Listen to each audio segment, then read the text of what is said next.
At 5 a.m. on a Sunday, the Cedar Grove neighborhood was dead quiet, but that silence was broken by the rhythm of police lights pulling up to a modest residential home.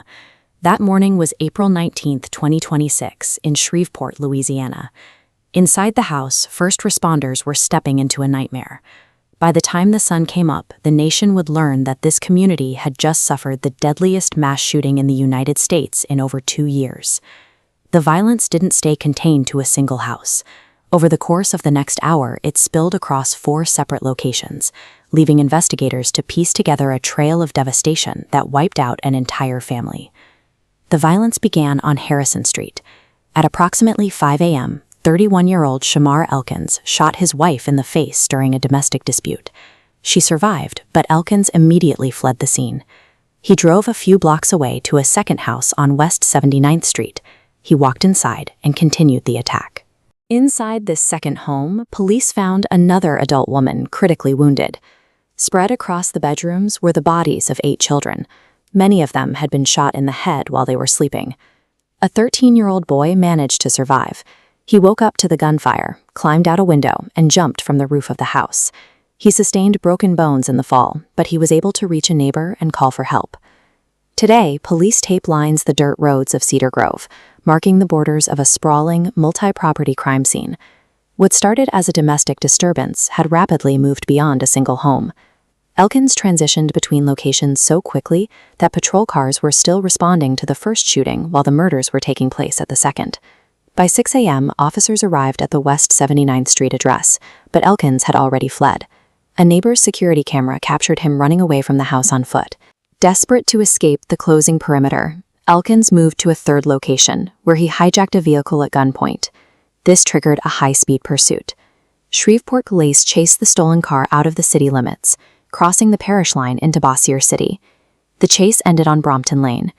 Elkins, armed with a rifle-style pistol, exchanged gunfire with pursuing officers.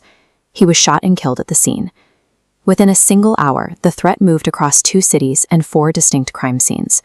10 people were shot, leaving the shooter dead and a community searching for answers. The scale of the violence is difficult to process, especially when looking at the victims. The 8 children who lost their lives were between the ages of 3 and 11. The coroner's office identified them as Jayla, Shayla, Kayla, Lila, Markiden, Soraya, Keterarian, and Braylon. Neighbors reported hearing no yelling or loud altercations at the second house. The quiet nature of the attack indicates that most of these children were murdered in their beds before they could wake up. The tragedy is centered on the perpetrator's own family. 7 of the 8 murdered children were Shamar Elkins' own kids. His primary targets were the people closest to him, including his wife and the mother of his children. To understand how someone could execute their own family, investigators looked into Elkins' past. He served in the Louisiana Army National Guard for 7 years, though he was never deployed. He also had a history of reckless violence. In 2019, he was convicted of illegally firing a weapon, discharging 5 rounds outside a Shreveport high school while students were playing nearby. He pleaded guilty and was placed on probation.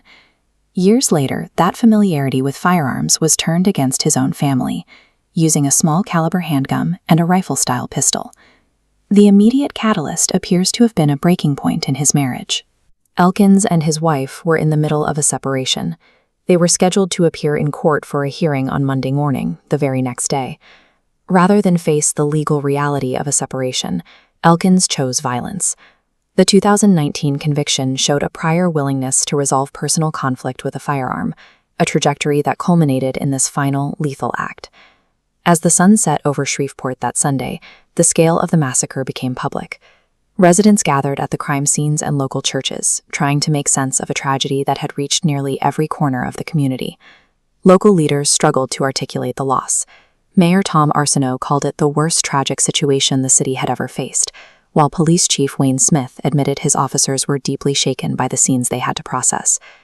Nationally, the incident reignited discussions about the link between domestic disputes and large-scale mass shootings. It highlighted the reality that many mass casualty events began with a single domestic target. For Shreveport, this event represents a permanent scar. It serves as a reminder of how rapidly a domestic crisis can turn into a public tragedy, leaving the city to wonder what more could have been done to stop the escalation. The police tape will eventually come down, and the crime scenes will be cleaned. But a quiet Sunday morning was shattered, and an entire family was completely erased. Law enforcement now knows the timeline of how the rampage unfolded, but the community is left with the agonizing question of why, and the memory of 8 children who should still be here.